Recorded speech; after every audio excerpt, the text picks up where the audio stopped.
I will now call to order the regular meeting of the Board of Trustees of Texas Southmost College District. Trustees present tonight are Ms. Adela Garza, Dr. Robert Lozano, Mr. René Torres, Mr. David Oliveira, Mr. Trey Mendez. Absent is Dr. Roberto Robles and Dr. Juliet V. Garcia. Item number 1, announcements. Do we have any announcements, Dr. Arbus? No announcements. Item number 2, transition team status report. I'd like to introduce Dr. Robert Ferguson. On the February 17th board meeting, the board approved to hire a consultant to lead the TSC transition team. That person is Dr. Robert Ferguson. And would you please come to the microphone, Dr. Ferguson? Chairman Rendon, members of the Board of Trustees, members of the audience, pleased to be here and report to you the activities that have occurred thus far as the transition is going forward. There's a couple of comments I'd like to make that I think are probably as relevant to the audience as anybody else. I believe that the role of the trustees is to make policy. It's not that of us that are retained as consultants. And those of us that are, our position is primarily that to help the implementation of whatever policy the board itself determines. And so I just wanted to make sure that that was clear in everybody's mind in here, that those of us that will be retained as part of the transition team, we're here to aid in that transition, to give advice where the advice is necessary, to set into motion different programs that are appropriate for that particular activity.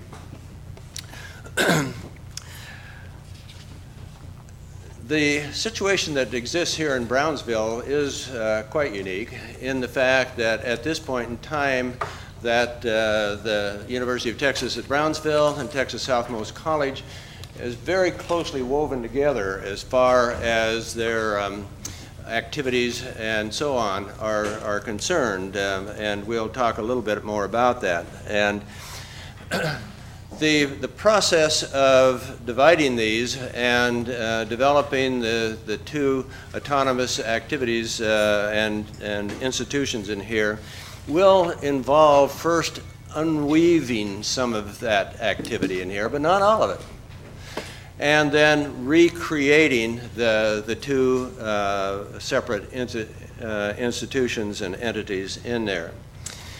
Now, this is not a job that you can do by just cutting through the weaving. That isn't the way it's going to work, because that would destroy both of them. So what needs to be done really is almost thread by thread.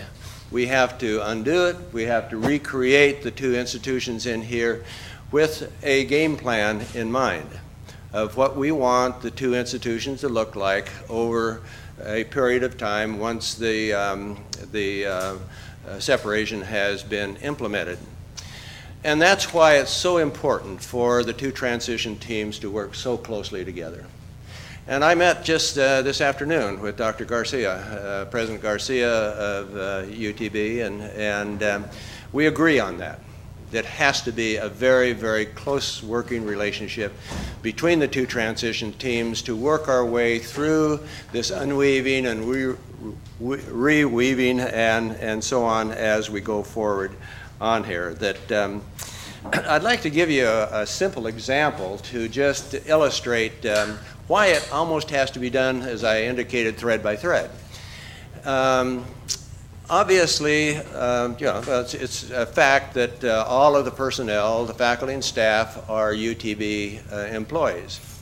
And yet, as you make the separation in here, that can't be. I mean, the university will not be able to support that level of staffing and faculty members in here. So as a consequence, that you will have to address that issue of how many faculty members that are currently on staff need to somehow be transferred into the community college and so on. But it even starts before that. For example, if and I'll just use this as a what if. What if we had say a faculty member in the Department of Mathematics decide to resign? Everybody has turnover, and this is not beyond the realm of possibility. The question is then, how should that vacancy be filled? Should it be filled through the University of Texas or through Texas Southmost? If the instructor was teaching mainly beginning level courses in mathematics that are taken by both students in here, these just illustrate why it is so important that the transition teams work together, have as their major objectives what is the best thing for the Brownsville community. That has to be our top line, as well as probably our bottom line as well. That is to say that every decision we make, we need to step back and say, what is the best decision we can make that will enhance the higher education opportunities and activities here in the Brownsville area. And I think, again, my sense is that the people I've talked to so far, that is their bottom line as well. That is what they want to accomplish. It's not going to be easy. There's a lot of issues that emerge, and some of the decisions that will be made obviously won't be necessarily popular or 100% backed. But on the other hand, that's just the way that things have to work. That another of the issues that we will have to address very early in this process in here involves admission of students. Normally in a community college, it's an open admission process that any student that is a graduate of an accredited high school or a GED program in here can be admitted to a community college. Traditionally, that's not true for a four-year institution. As a consequence, this is one major issue that will have to be developed as soon as possible. I think, again, from a perspective of the community, it's important that when we get these things put into their final form and things of that nature in here, that the community looks at the two institutions as being an accessible higher education system and an affordable one. And I think, again, we have to look at that from the perspective of the community, that accessibility, it's very, very important in this day and age that part-time students, older students, beginning students, whatever it is, have accessibility to higher education, and that there is a mechanism in here to make it affordable. So again, I guess looking at this from the big picture things, I usually try to say, as we're flying over at 30,000 feet, what does it look like? And pretty soon we're going to get down to where we have to land and really do the hard work.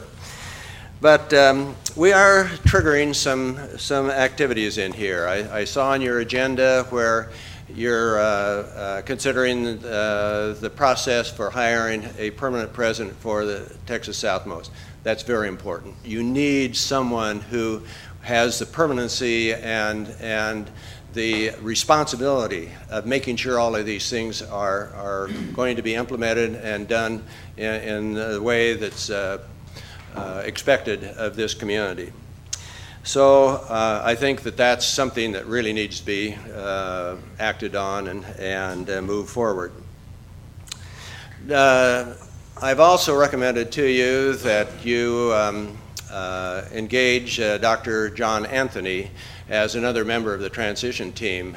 Dr. Anthony has credentials that I don't have, and that's he has worked and been president of several community colleges. So he has the direct experience of the community college, where mine is with four-year institutions, but where I developed a real appreciation of the interrelationships that exist between a local community college and a four-year institution. How those relationships tend to be synergistic. They each one helps the other one, And over the long haul, it's very beneficial to a community to have a strong working relationship between the community college and the region, as well as the four-year institution. So I would hope that you would act favorably upon Dr. Anthony. He has been president of several community colleges, but he brings another credential I think is very important. He has been a reviewer and an evaluator for SACS, the Southern Association of Colleges and Schools, as an evaluator of community college accreditation systems. That is another big issue with this separation, because at this point, the accreditation is really a function of the University of Texas at Brownsville. They kind of hold that aspect of it, and yet as time goes on, the Texas Southmost College will have to establish its own direct accreditation with the community college aspect of it. So I think Dr. Anthony will be a real asset to your board and to the community in having the insights of how the community colleges operate and what is necessary to maintain a high-quality community college. If you act positively, he and I will be attending a workshop that is sponsored by SACS in April on these transition accreditation issues. It's in Atlanta, I think, on the 12th, 13th of April. So we are signed up for that, and that will be one of our major steps, is be able to ascertain from the perspective of the accreditation agencies in here, what do they want to make sure happens as this separation process goes forward. Another meeting that is scheduled will be really the first of transition team versus transition team, or integrated together. That I've set up a meeting with Dr. Pryor of the UT system and his group for April 4th. And we will meet in Austin and start hashing out these kinds of issues, trying to focus on the most immediate and the highest priorities first, and then work our way through that. So that will be really our first face-to-face meeting, I guess you'd say, with the transition team from the University of Texas system. Another thing that is ongoing and will be ongoing for a long while is setting out an action plan that delineates what you need to do and when you need to do it. And as the transition teams work together in here, one of the objectives of them will be to delineate almost item by item, what do we need to do, when do we need to do it, and who's going to do it. And that's a big task, but we are starting it, and it will be an ongoing activity that we can report back to you from time to time as to the progress that's going on in that activity. So I guess to kind of sum all this up, and the discussions I've had with different people associated with this activity of the separation of the two institutions in here, I think they are almost to a person is dedicated to let's make it work. Let's make sure that we discuss the issues, but we also make decisions, and that the ultimate objective will be to establish two institutions in this community in here that the whole community is proud of and will support in every regard. So that's kind of in a nutshell what I wanted to share with you this evening. Open for questions, whatever you wish. Thank you, Dr. Ferguson. Any questions? Yeah, I've actually. Mr. Oliveira. Dr. Ferguson, I apologize we were not able to meet today. We have met before. Yes, we have. I haven't had a chance to, I guess, review your contract. What are the terms of your contract? How much what are your fees? The compensation level is $150 an hour, and we have a cap on that per month of, what was that? Was it $10,000? 10,000. And without approval of the board and whoever you want to designate to approve that. So that's the fee level, and I felt it was better to do it on an hourly basis because, you know, I don't put days in, you know, and you can break it up into fractions easier, and so that's the condition of the contract. And I'm sorry, what's the length of the contract? I don't think there was a specific length in there. I think it's at the, from my standpoint, it's at the pleasure of the board. Did you get a kind of a scope of work from any of the trustees, or were you given a scope of work, or what we expect, I guess, you to accomplish? Well, the basic element in there, of course, is to be a member of your transition team and to help with not only the recruiting other members of the transition team, which I've tried to do, but then to act or to work with the transition team of the University of Texas to address the issues that come up as far as separation of the two institutions is concerned.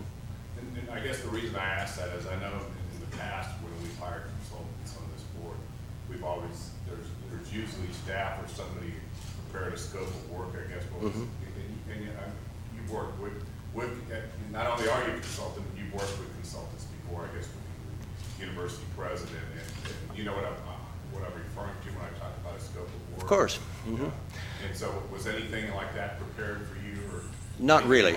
No, not really. I think I would surmise that it's because the activities of the transition team have not been highly delineated, and as a consequence that as far as so-called deliverables are concerned, that I'm not exactly sure how this is going to play out, but I assume the responsibility of working on behalf of the Texas Southmost College in dealing with the transition issues that are facing you as you go forward.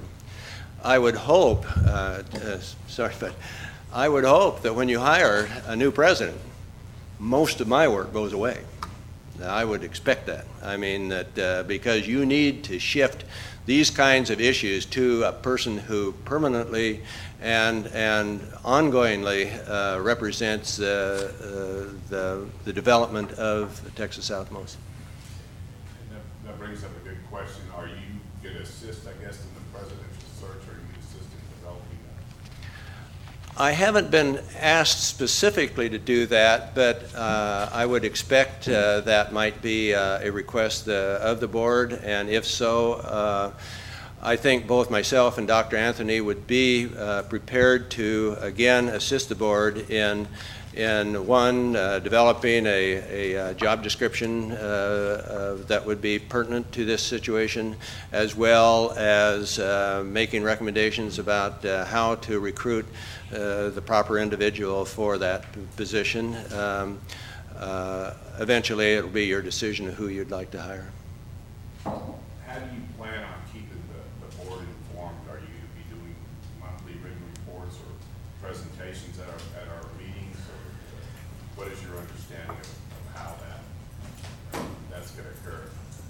I would certainly be available for reports of this nature, and if the board felt that additional written material was appropriate, that's fine. I'm essentially here at your request. I'm also extremely concerned about the student transition plan during this transition period. I think this process is going to be extremely difficult and very taxing, not just on our faculty and staff, but obviously on our students as well. And I guess if you developed anything, I guess,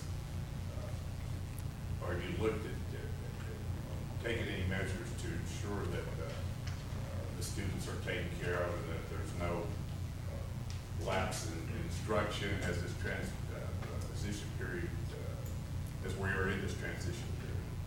Well, that was one of the reasons that I had requested to meet with President Garcia, because that was a topic that we spent a fair amount of time on. And I think we are of one mind that the transition there must occur so that it's as easy for the students, or I guess easy is not necessarily the right word, but is the transition goes on and the student barely knows that it is happening to them.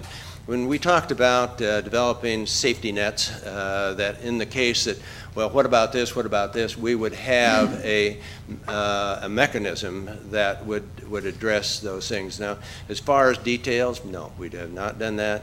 But I think in terms of objectives, we are both of the same mind, is that the student needs to be able to move through, particularly current students, need to move through their programs and not worry about whether or not, you know, this type of thing is happening or that in terms of their curriculum, the courses that they need to accomplish that curriculum, and so on. I think one of the other things that I thought the beauty of the partnership was is that we had this seamless transition that you normally don't have from a junior college to a four-year university, and that's a huge concern of mine, is how are we going to ensure that seamless transition continues, or are we going to be able to do that? Well, I think that will depend upon the admission requirements, particularly that the University of Texas Brownsville establishes as they do. My experience along that line is that the community college normally is an open admission institution, and the university has certain thresholds of admission that they require. But what you do is you encourage the student from the community college to transfer in as they have completed a certain element of their curriculum. And you usually, well, I mean, it's almost always done through articulation agreements that allow the student and the faculties of both institutions to know, well, if you complete these particular courses in the community college, they do fit into your four-year program at the four-year university. So articulation of agreements and these transferability issues will be certainly on the agenda. Dr. Ferguson, what about the financial plan? I'm concerned with, so far I've just seen like a one-page budget that I think Mr. Rendon prepared. I'm extremely worried about the financial plan, and is there any budget being developed to determine what we're going to be able to do going forward, what services we're going to have to cut? Because we're going to hear a report later today that about how our insurance is going to go up. I think it's going to go up at least, I believe, $500,000, maybe more, because we're going to fall out of the UT risk pool that we, another benefit of the partnership is that we got to be in this risk pool to insure all our buildings for the windstorm and other problems. And we're going to hear a report that we're going to be 500,000 short. And I think there's going to be a lot of other things that come up that we're not anticipating in Mr. Rendon's budget. So I'm real curious to see who's developing the financial plan. And I mean, I think that probably should have been started a while back, but have you done anything like that? I have not. No, I have not dealt with that financial issue. It is one that's linked into some of the things I've already talked about, because one of the main drivers in any financial plan is how many students you have. And I think until we have pretty well in mind is the division of students between the university and the community college in here. The best you can do then is make some assumptions in here, take a look at it, make a different assumption, take a look at it, and then trying to decide which avenue seems to be the most reasonable from your perspective. But I have not done that. No, I have not. I have not put the time in, nor I think that there needs to be, again, I think this is one thing that Dr. Anthony can help with, is the fact that because his knowledge and operation with a community college, but I think there needs to be a person who is assigned here to deal with those specific issues. Who do you anticipate will be, I guess, leading the accreditation process? Would it be Mr. Anthony? Is it Dr. Anthony? Yes. Dr. Anthony or yourself or both? It would probably be a joint effort, but since it's a community college accreditation, I would look to him to guide the effort, but I certainly have been involved with SACS accreditations for 20 years, and prior to that, other accreditations. And matter of fact, I was chairman of the board of the ABET Engineering Accreditation Commission in previous times. So I have a great deal of knowledge about the principles of accreditation and how they work and so on, even though that it was at a four-year institutions that I had, but you know, accreditation is accreditation. There isn't that much difference. And I'm sorry, is Dr. Anthony here today? No, he is not. He is in California. He's been there for. He will return back to Texas in the first part of April. And has he indicated to you what he's going to be requesting for his services? Or? Yes. Mm-hmm. I'm sorry, what is that? $100 an hour. And, have you seen a contract for him? Or I think it will parallel what looks for mine. That's my impression. I think it's all the questions I have. Appreciate it. No, fine.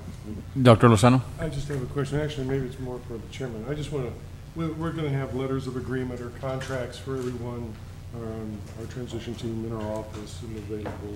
Yes, sir. Is that a basic question about that? And actually- I didn't quite get Actually, that. Dr. Anthony's proposed contract is in this packet that you have in front of you today. Okay, but we also have one for Dr. Ferguson. Yes. Correct. And then I just have a statement, and I'd say, welcome to TSC. You got a big job. Dr. Ferguson, I just wanted to clarify one thing. On the accreditation part, the way I understand it, the students will be under the existing accreditation until the new accreditation is in place, so there is no gaps. Is that the idea? That's certainly my impression at this time, and when I talked to President Garcia, I got no indication that that wouldn't be the things that we do not want to leave any of the students in any type of a situation where the accreditation is not applied to their particular degree programs or whatever. And then going forward with the new institution, I think the idea of the articulation agreements are not just going to be with University of Texas Brownsville, but the plan is to have those with universities throughout the state also for students who do their core curriculum here and want to transfer somewhere else. Is that the idea? That's a step beyond what we're dealing with right now. Sure. I'm going to move the, Dr. Ferguson has to leave early, then I'm going to move some agenda items so we can get to the recommendation of the consultant so we can ask him questions. But before that, we have one speaker to that agenda item. So if you would just wait, Dr. Ferguson, I'm going to call the speaker to the agenda item because he wants to speak to the issue of Dr. Anthony, and then I'll be calling you back. I'm sorry, Dr. Ferguson, while you're still here, just another quick question. Sure. This whole process of accreditation, this whole process of starting a junior college, it's not going to be an easy process, is it? Oh, I don't think so. You know, even getting your reaccreditation is not an easy process. I mean, it's several years long when you have it. So it's not going to be an easy process, no. And given the current financial, I guess, climate in Texas, and we're all looking at cuts. I mean, I think every junior college, every university system is looking at millions of dollars in cuts. Isn't that going to make it also very difficult to do this during this time period?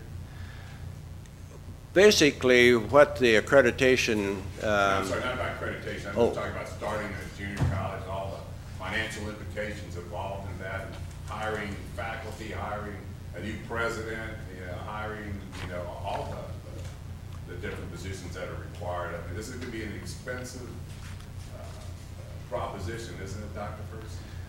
Well, I think that this is a situation where you have to look at your resource income and decide how to allocate it. And you know, for a while that, sure, you're going to have to pay a new president, you're going to have to things, but that has to come out of the available resources in here. But still, you know, some of those resources obviously will go into the academic instructional part of it as well. And, you know,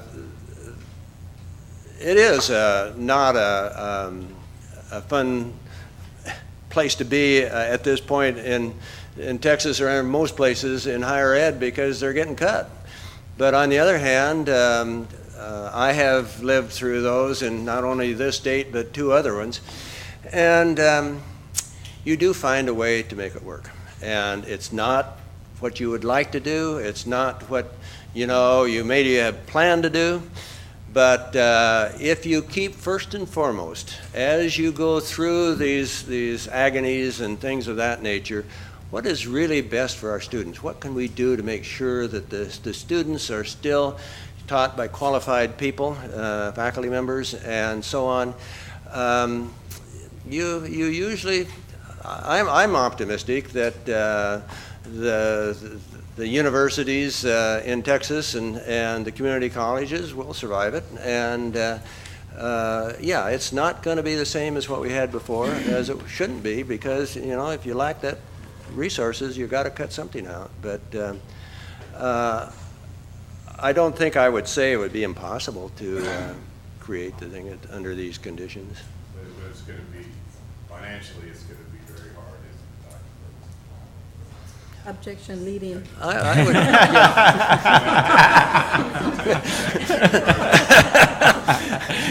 Maybe I could answer that and said, I'm glad I retired a couple years ago. We have a duty to the taxpayers of this community, and we need to know. We need to let them know what's coming. And you know, my feeling is that in the best of times, this would be difficult to do, and we're in the worst of times. And so that's my concern. And I just want the community to be aware that this is going to be an expensive proposition, and that you know, it may at some point it's either going to involve, I think, a reduction of services or an increase in taxes if you reduce tuition to the levels that have been talked about. And if you want to keep the same level of services that we had before, then one of the others got to give. Well, there's only so much money to go around, and you have to allocate it, and you know, that will become, you know, as I said at the very beginning, that you are the policy group, and the rest of the institution is an implementer, and so some of those things will be policy decisions that, but you know, we have to view this as, you know, it's got to be a team effort, as I see it, that we have to view this thing as, what can we do to make this process work? And of course, that's the engineer in me. I'm sure that I try to be a problem solver and see what it takes to get from here to there, and go from there. But you know, I don't think anybody should feel like you know, this is going to just happen and it's not going to cost some money and so on. No, it's not. Thank you, Dr. Appreciate it. Sure. Thank you, Dr. Ferguson. Any other questions? So I'll be calling on you after this speaker to the agenda item. Okay, fine. To talk about Dr. Anthony. We have, I'm going to go to item number 5, speakers to agenda items and public discussion. I call on Dr. Bill Acevedo, Jr. Dr. Bill. My name is Baltasar Acevedo. I'm sorry, sir. I didn't, Mr. Baltasar. Would 3 minutes be enough? Not quiet, but I'll run through it fast. No problem. All right. I gave you the comments that I'm going to speak on. Good evening, Mr. Chairman, members of the board, and fellow citizens. I am Baltasar Acevedo Jr., a resident of Brownsville and a taxpayer to this district. I'm also a professor of higher education management and research at the University of Texas Pan American in Edinburgh. I am here to express my concern about item 11 on today's agenda, in which a proposal is made that this board enter into a consulting contract with the former chancellor of the Calhoun County Community College District.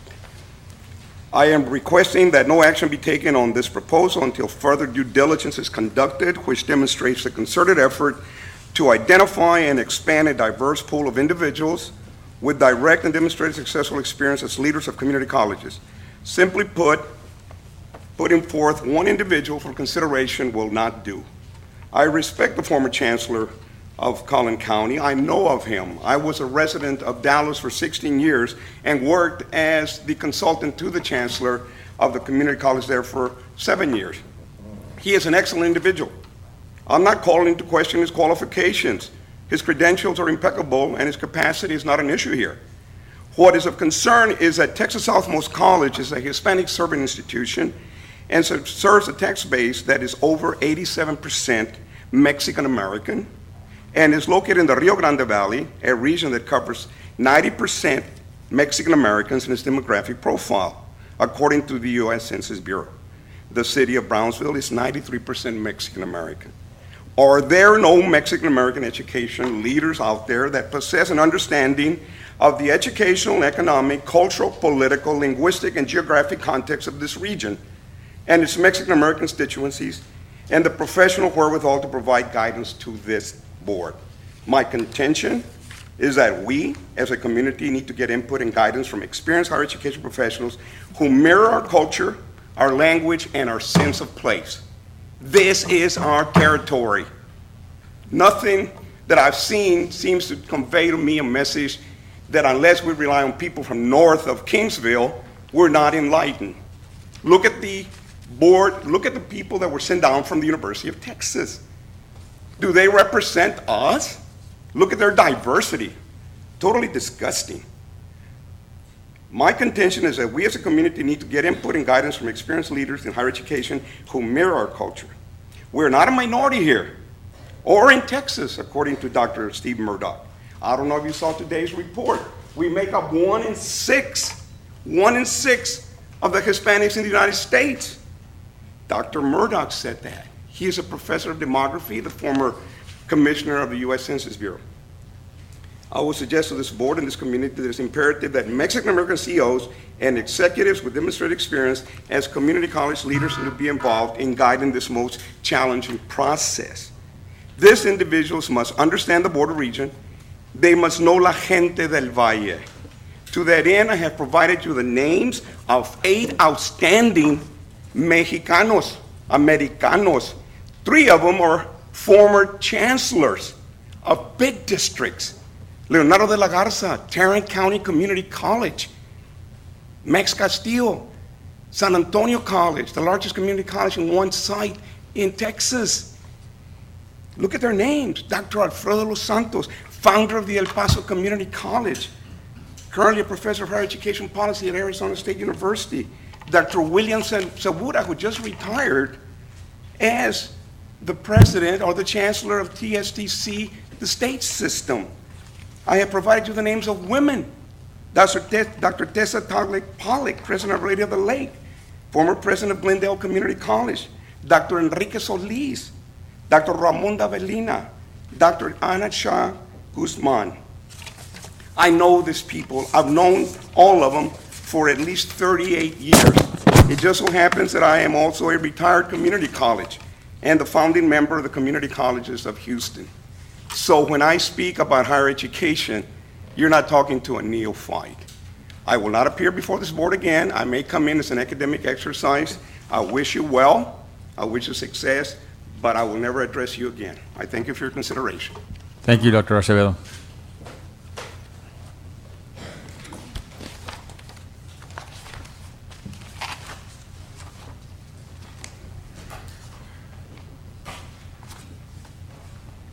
I'd like to go to item number 11, consulting services. Entering into a contract with consultant Dr. John Anthony to join the TSC transition team as per recommendations from Dr. Robert Ferguson.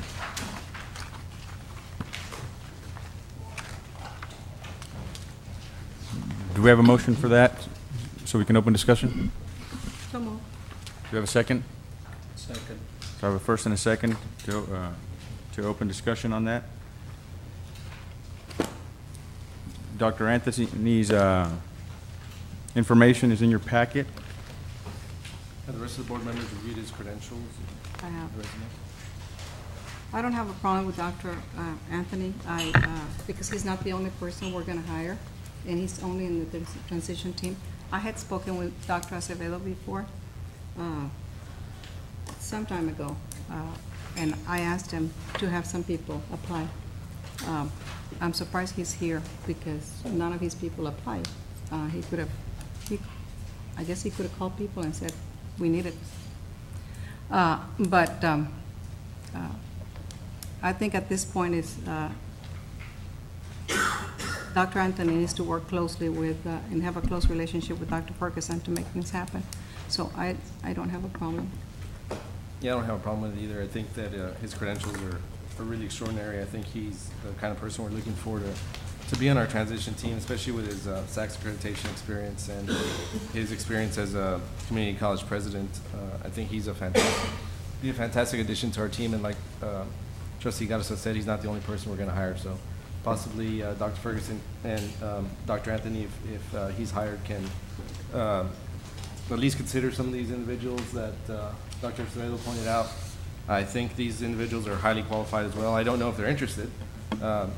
Acevedo didn't actually point that out to us, but I think they're very highly qualified individuals. I think they'd also be assets to our team, but we need to know whether they're interested. And Dr. Ferguson, as you continue, I'd like to see if maybe you'd talk to some of these individuals to see if they'd be interested in also joining the team. But in the meantime, I think that Dr. Anthony would be a great addition. Well, Dr. Anthony was recommended to me by Dr. Ronaldo Garcia, who is the Executive Director of the Texas Association of Community Colleges. So Dr. Garcia indicated that Dr. Anthony would probably be available, and I did contact him. I did not have the list of other people, so I did not take the opportunity, but Dr. Anthony indicated that he would be interested in this and available to do it. I think to pass him up would be a mistake on our part, just based on his credentials and what he brings. I just to have, the team. Mr. Oliveira? I have a couple of questions, and I'm sorry, you want to go ahead? Go ahead.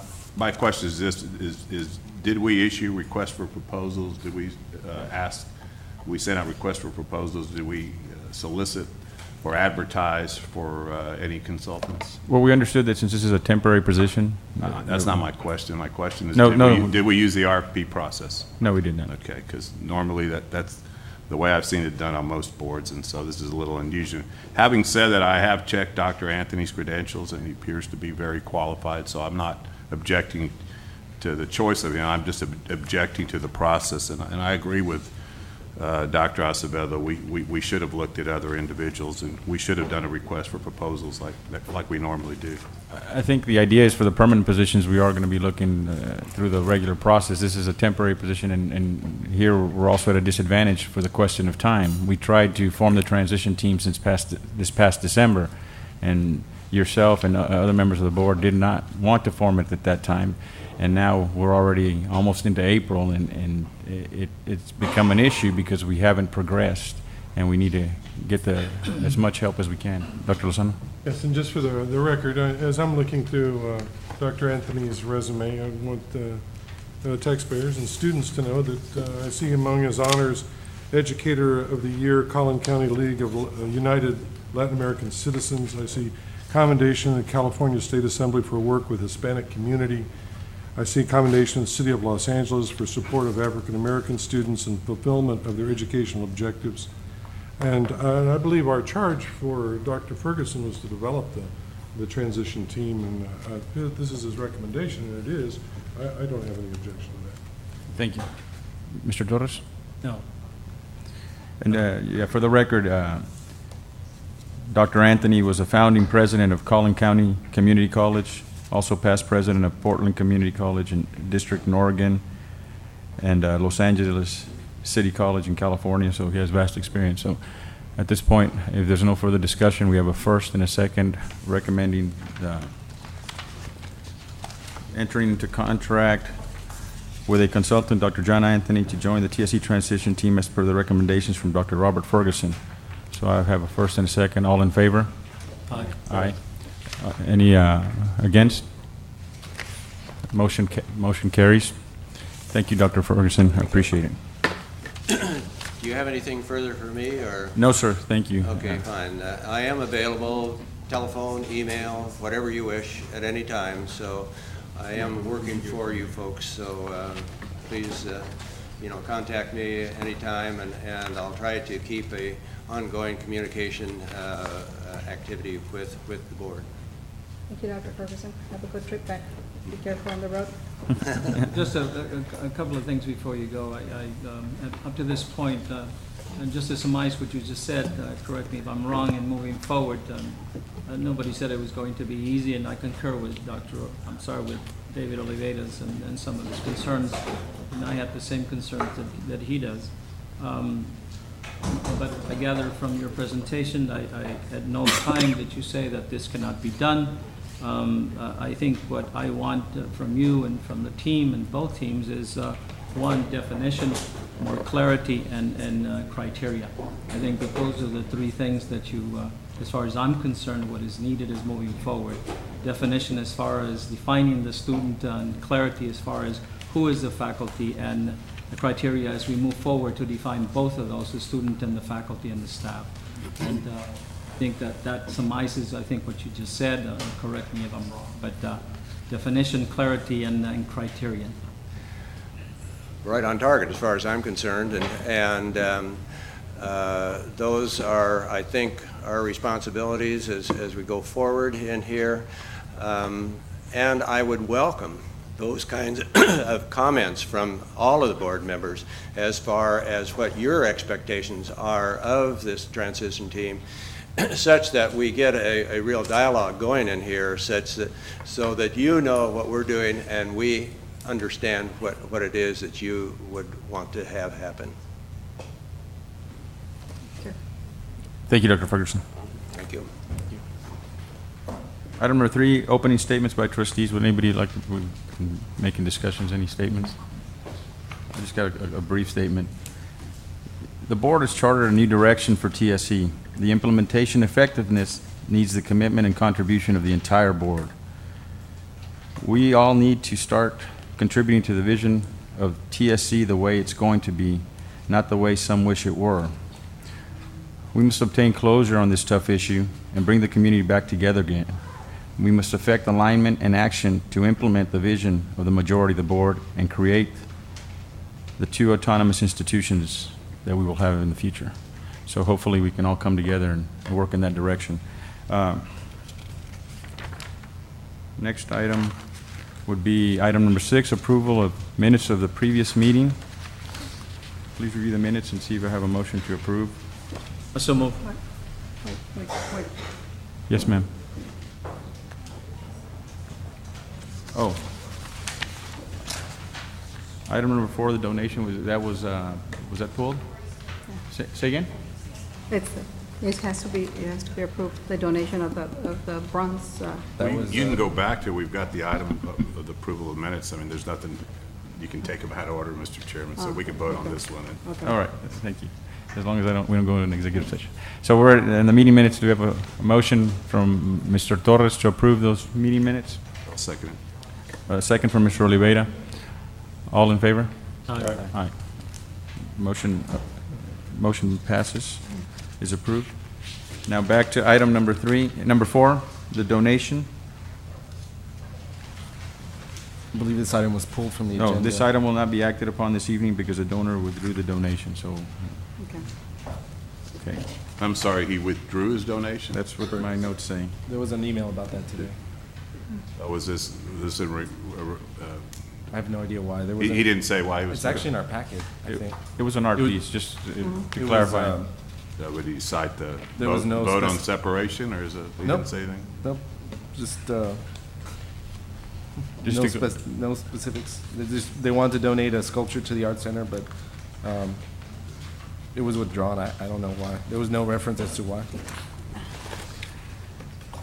Item number 7, executive session. The board will now convene to executive session as provided by the Government Code, Chapter 551.071, 551.072, and 551.074.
Yeah, the Physical Facilities Committee, if we can move on before the BAC, these guys need to go.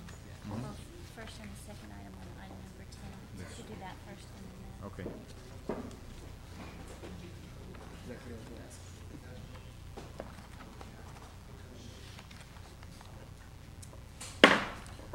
We return from executive session.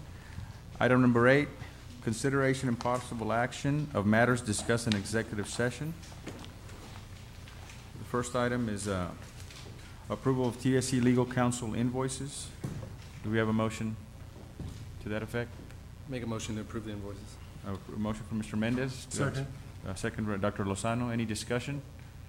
The only discussion I would also add at this point is we did recently receive a letter from Mr. Dan Renfro that he has resigned as the general counsel for TSC District. We're sad to accept that resignation. He's working with the transition to another general counsel and assisting in ways that he can.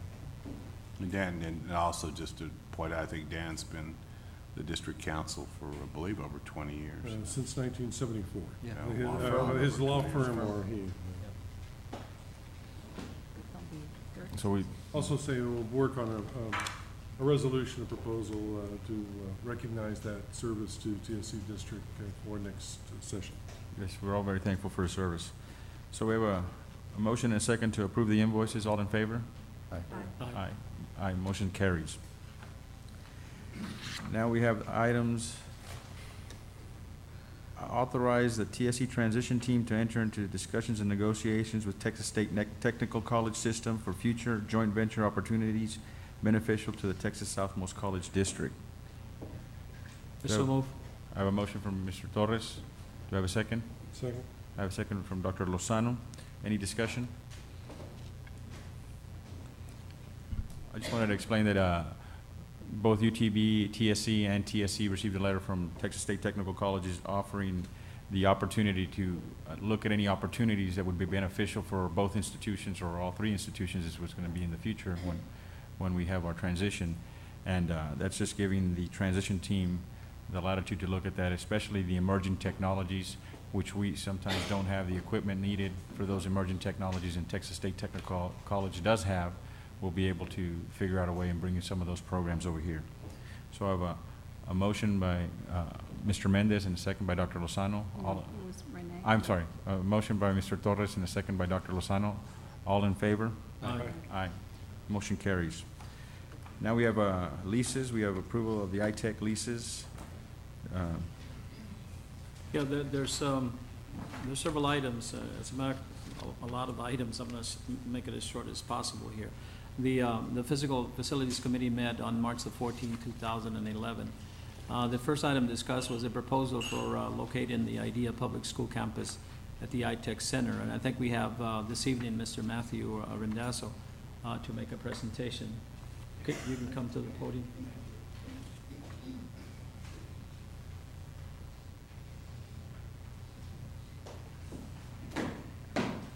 Thank you all. Good evening.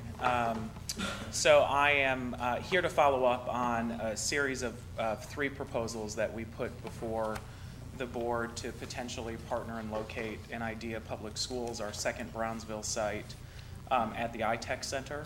Of the 3 proposals, one was a simple long-term lease, another was a lease-to-buy agreement, and finally the last was to purchase the site entirely. So my intention here today is really to get feedback on from you all on which of those 3 proposals the board might be most comfortable with, and so that we can get our attorneys talking with your attorneys so that we can move forward. The iTech site is one of 3 commercial or semi-commercial, former commercial spaces that Idea Public Schools is considering for our 2012 school launch. And we also have 5 greenfield sites that we're looking at. We've started a due diligence process on all of those sites to get a true overall development cost. As a public charter school that receives about $2,000 less per student than our ISD counterparts, efficiencies in terms of location is critically important to us. So we're doing that due diligence now. We're pretty far into that process on all of the other sites. It's hard to move forward in really evaluating the iTech site until we know if there's a preference of a lease or a purchase, and then at that point, we could really kind of dig into that due diligence. The challenge that we also have is that we're working on a pretty tight time frame. For us, we need about 18 months to really do the site development work, and then building out the site itself, the student recruitment, and so we're intending to launch our second Brownsville campus in August of 2012. So we would need rather quick action in order to consider this as one of our finalist sites. I think everything that we talked about before still applies. We think that there's some great synergies between the work that you all are doing and the work that Idea Public Schools is doing throughout the Rio Grande Valley, but also here in Brownsville. We like the idea of partnering with an institution of higher education. We like the idea of ensuring that that all students in Brownsville have access to a high-quality public education, and we love the idea of sending our institutions of higher education in South Texas college-ready kids that are ready to go and be successful in institutions of higher ed. So that's my pitch, I guess, and I'm happy to take your lead, sir. Well, actually, I think Mr. Torres had some ideas Well, that I he... think let Trey speak first. Okay. Actually, Mr. Randazzo, I think the feeling is pretty mutual as far as the synergy. What we were actually wanting to find out was what was a preference for y'all. Did y'all have a preference? So we do have a preference. I mean, our preference would be to purchase the site. Okay. That may be a little complicated. I'm not an attorney. I'm not a real estate developer. I'm an educator. So let me say that now. So obviously there are men and women of greater mental capacity that could perhaps work on these issues. But it could be somewhat complicated in a purchase in that right now I think the way it's set up is as one unit. So you're essentially doing the equivalent, kind of like a commercial condo. We'd have to carve off that portion that we're purchasing. Purchase of the facility itself is not adequate, so we'd also have to look at the kind of land that's surrounding it. Idea Public Schools has athletic facilities for all of our kids, so we'd want to develop a soccer field. We also, obviously, in terms of parking, we have a playscape for our younger kids. So we'd have to figure out how that works. And again, I'm sure we could figure that out. If I could, I think that's probably the option of the board as well, and I think it's a unanimous board that we want you on our campus, and we'd like to make it work. We have some limitations and restrictions. The law requires us that any property that we sell has to be for fair market value. Yep. And there's some other restrictions as well. Unfortunately, the guru on this resigned as our attorney, and Dan Renfro, and so we're going to have to employ somebody else who is knowledgeable in this area of the law, so that we make sure that we follow state law, all the state laws, and I know y'all want us to as well. But I think what we're telling you is there's a deal that can be done. I understand your urgency, and I'd like, I guess, we're going to need to contract somebody to try and to look at this issue and look at the options of purchase and what we can do so that we follow all state, bidding practices and sale of property. So Yeah. I think our pledge to you is that, we'll start working on this immediately, and I think, we can, we certainly can, look at the options and give you an answer at our next meeting, I hope. Well, yes, exactly, and I concur with David and with Mr. Mendez. And as far as I'm concerned, I see this as a great opportunity for our students, especially for our UTB students, where the language today is setting up a professional development school and also having a clinical teaching model at your campus. In the 1960s and 70s, they called them lab schools. But what can happen is that our professors from the education department can have their offices on your campus and have the students, and accessibility is, I think, the most important thing. But when you have clinical teaching model, when you can have a group of students and a professor, go through the classrooms and observe, and also participate and observing reading models and different math models that they can look at, and also do one-to-one and small group instruction as we do that. I think that the situation for both of us, your students and our students and the professors, can work together in the future. Maybe, when you get to the point where you have a high school there, that would be a professional developmental school and a clinical teaching lab for our students as well. So yes, we want you on our campus, and we don't have the answer for you today as far as the details of our contract, but hopefully by the next meeting we can move forward with the effort to bring into our campus. Great.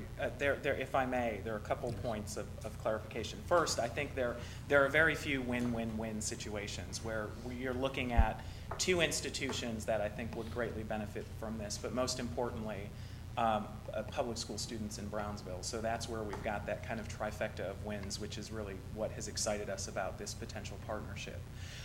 There are a couple of things moving forward that would allow us to kind of better prioritize this as a prospective site. One is to be able to have access to the iTech Center, the portion that we're talking about, to really dig into the due diligence piece. So we have an engineering firm, we have civil engineers, and they're the minds behind figuring out our true development cost. So one thing would be perhaps arranging, if it's through Veronica or for whomever, the access to that site so that we can move forward with due diligence. And then what our attorney had offered to do with Dan was essentially kind of sit down and have that pre-discussion about what the details would look like. I think what we would need to move forward, y'all would likely move forward if you haven't done already on appraising the property. We would do the same. And then as soon as you have even an interim counsel or whomever, to at least start working through some of the legal issues. The challenge in something like this, again, if you're breaking it up, that could just be a more lengthy process than we expect. And so literally, if we can save a week of time on that, that could make the site ultimately more viable. That, on our part, it's a good faith investment of attorney's fees, and we know that's not cheap, and it would be the same for y'all. So that's what I would also propose, if we could start to think something like that. Irv, you don't have any problem with, their engineers or their folks getting in and looking at that, and you can do that right away, I would think. Great.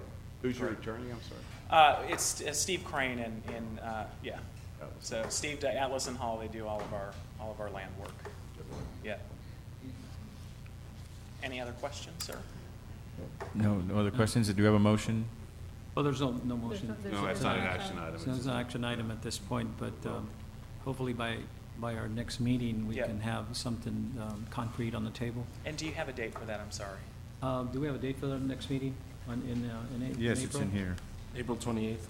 April what? 28th. Okay, 20th? April 28th. 28th. okay, great.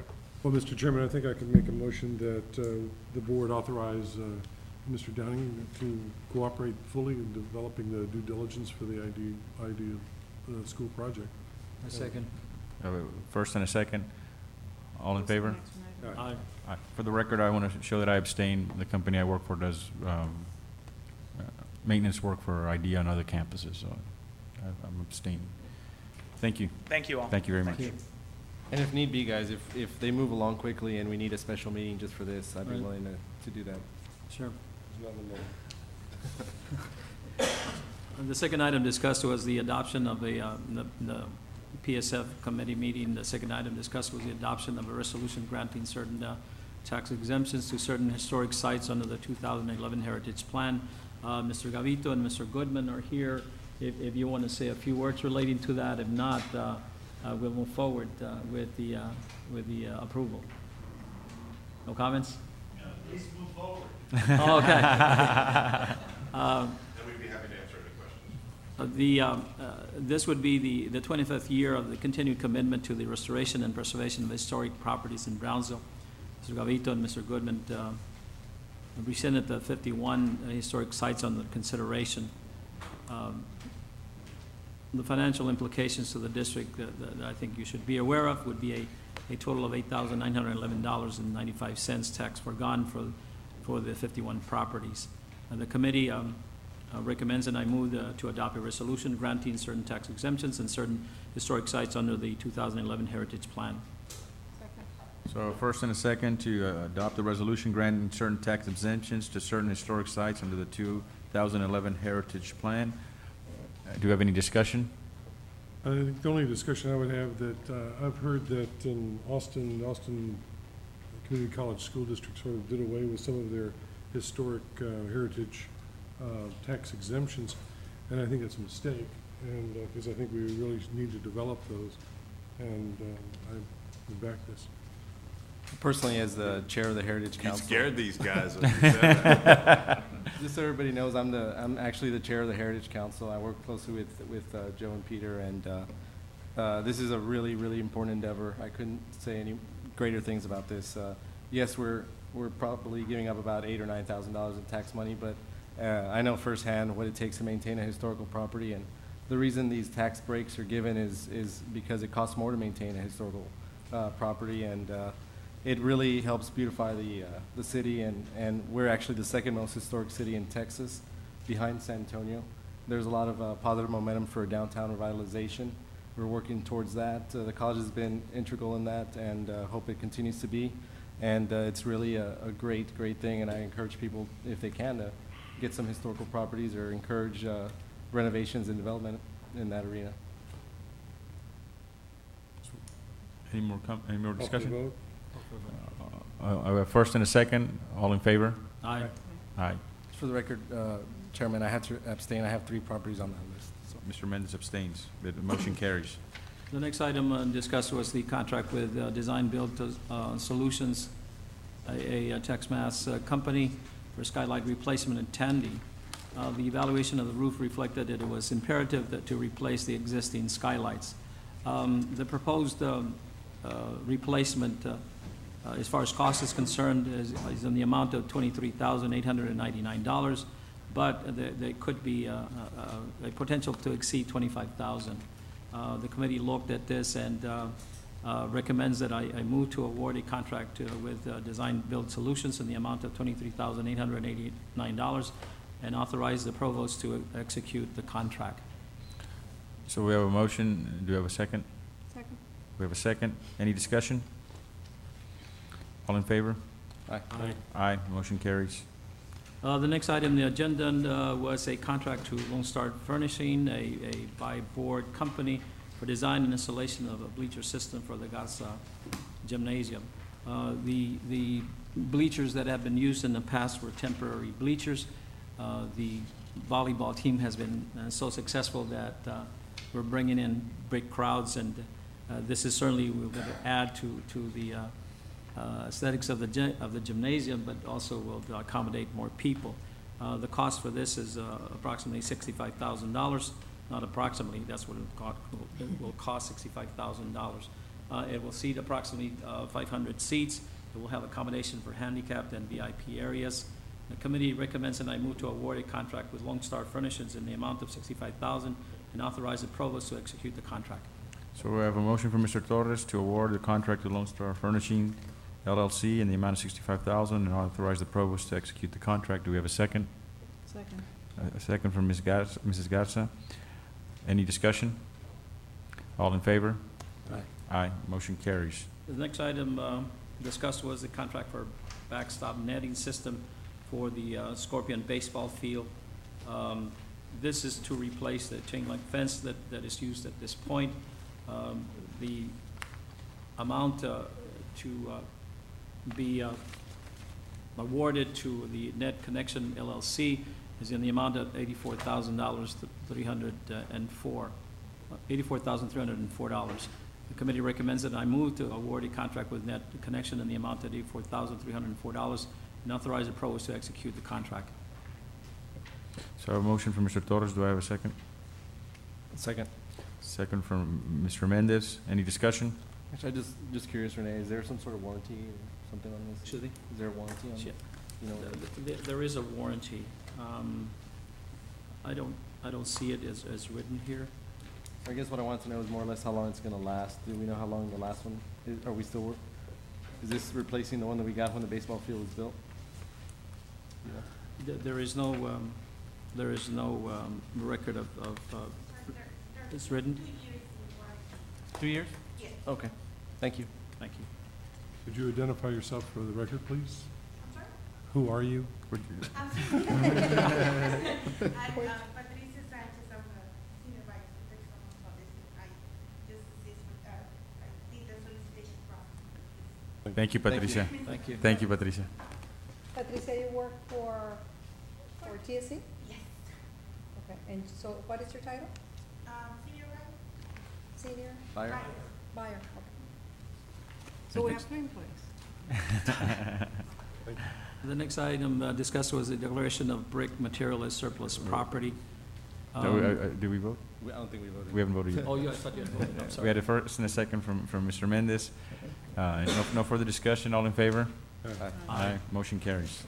Sorry. Go ahead, sir. The next item discussed was the declaration of brick material as surplus property, which the Office of Facilities and Planning requested in order for TSC to have the opportunity to sell brick to BISD for use in the early college high school building. And the committee is recommending at this time to table this item until we have more detailed information relating to this. So there is not an action item at this point. I move to table this item. Thank you, sir. Okay. Second. We have a Second that. second from Mr. A motion from Mr. Torres, second by Mr. Mendez. Any discussion? All in favor? Aye. Aye. Motion is tabled. Mr. Chairman, before you go on, I would just ask permission from the TSC board that Mr. Mendez and I, and you as chairman, draft a letter to Austin Community College and tell them the virtues of tax exemption for historic sites. No, I'm serious. If you wish, Actually, if you wish to do that, I These are think. under attack all over the state. Trustee Lozano and I had actually spoken about that. I'd be happy to do that. We can both do it. That's fine. You can bring it before the board as a resolution next meeting. That way we send it as a board if you care to. Thank you. But I have a problem with that. Because then what if later they decide they want to tell us how to do our business? Well, then we'll read their letter and make our decision. We can discuss it when the resolution is before us. I see where you're coming from. Kim, I know we've been Because they jumping have all over the elected place. We still have to jump officials. back Like- on. I on understand the- exactly what you're saying. Exactly. We've completed item number 10, which is the physical facilities. We're going back to the item number 8. We're still on, there's still some more reports on my, I have more action items here. Oh, I'm sorry. I'm not through yet. My list. This is long. Yeah, our list is. The next item discussed was a report on ITech leasing process. Mr. Downing requested guidance for the board of trustees as to the process to be followed in reference to leases at the ITech Center. The committee has given Mr. Downing the authority to execute leases that fall within the standard lease format that has been rewritten. Number one, that the lease term of 1 year or less and rental rate of 50 cents or above per square foot, that he has the authority to execute such leases. Anything that is beyond that, anything that fails below the minimum rate must be presented to the TSC properties or the PFC committee to review and consideration. So my motion is to give Mr. Irving the authority to execute the leases within the parameters as presented. Mr. Downing. Downing. I'm sorry, Downing. We're tired. It's a long Tired. day. So Mr. Torres has a motion to give Mr. Downing the authority to approve leases within the parameters mentioned for any future leases. Do we have a second? I'll second. A second from Dr. Lozano. Any discussion? All in favor? Aye. Motion carries. The next item is a list of tenants and incubators requesting new leases or renewals of leases. The committee requested assistance from Mr. Irving in developing a listing process to be followed at the ITEX Center. In addition, all leases on the agenda were reviewed by the committee. The item was discussed in executive session, and parameters were provided. The list of new leases or renewal of leases are the ADS Security Systems, Architect for Charity of Texas, a renewal, Fruit and Wood Inc., a new lease, PSN Green, a new lease, Rio Bravo Wildlife Institute, new lease, Consulting Point renewal as a center tenant, Cactus Cafe renewal, Electric Control renewal. There are in total of 8 center leases and ITEC incubator leases. I move that we approve all the leases as presented. I have a motion from Mr. Torres. Do I have a second? Second. A second from Mrs. Garza. Do I have any discussion? All in favor of approving the leases mentioned by Mr. Torres? Say aye. Aye. Aye. Motion. Last item on Motion my carries. report is discuss an approval of a contract resolution of purchase of Lot 56, Block 12, Colonia Alta Vista Edition, Brownsville, Texas. On February the 17th, 2011, the Board of Trustees tabled the item placed on the agenda to purchase the 2 lots described above. The committee recommended making this last purchase. In addition, staff requested guidance as to what the board would like to do regarding the property opportunities. The committee instructed staff to stop purchasing property opportunities along Jackson and Van Buren streets. The committee recommended that the staff stop pursuing property opportunities until further notice. That is my motion. Could you repeat Second that motion. the motion to stop any further? Are we going to address the one that's before us right now? No, yes, he did. He said, that's exactly, that was his motion, that we approve. Approve of the ones that before Oh, us. Yes, we did. okay. Thank you. He added the part of, Yes. could you read it for me one more time, please? Excuse me? Could you read it for me one more time? Because I didn't, I The heard the last last. one? Yeah, the last one. The motion. The motion, please. Last motion was, the committee recommends that staff stop pursuing property opportunities. Is that the one you're talking about? To purchase the To lots. purchase You did it together. Are you doing it You together? mentioned- You mentioned purchasing the lot and. We have to, and- we're purchasing Oh, lots. that's the way it was written here, but Yeah. what we're doing is Mm. that we're recommending to not to buy the property at this point. No, we're recommending that we buy what This is- what came We're to gonna the buy this property. property, just some future property we're not gonna buy. Well, it doesn't say that here, but okay, that's my motion. So the motion is to approve the earnest money contract and resolution for the acquisition of Lot Aye. 5-6, Block 12, Colonia Alta Vista Edition in the amount of $54,000 as presented and designated by the TSC chairman to execute the agreement and instruct the staff to Stop pursuing property opportunities until further notice, stop pursuing property opportunities until further notice. right? Do we have a second? I'll second that. That's the motion I second. And there you go. Thank you, Dr. Lozano. We have a first and a second. Any discussion? All in favor? Aye. Aye. Anyone against? Motion carries. Congratulations to the property owner, and we apologize because we had tabled it last meeting. The next item is personnel matters to assign the transition team to draft job description for the president and to advertise the position. Do we have a motion on that? What was that, I'm sorry, To assign the transition team the job, to draft a job description for the president and to advertise the position. so moved. Second. I have a motion by Ms. Garza, a second by Mr. Torres. Any discussion? No discussion? All in favor? Aye. Any votes against? Motion carries. The next item is discussion of candidates for appointment to the transition team.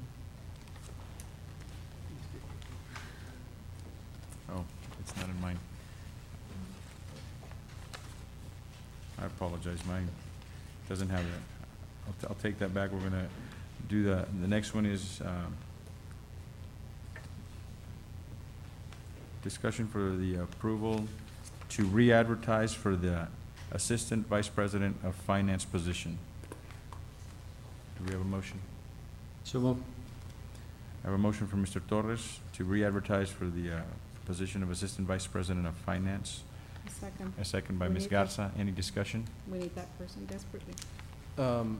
Do we need to state in the meeting how much increasing salary parameters or anything like that? I think we need to increase the salary on that position right now. I think it was lower than market, wasn't it? Yes. You could It was amend the, below the market, if yeah. you wish, you could amend the motion to make it posted at comparable market costs.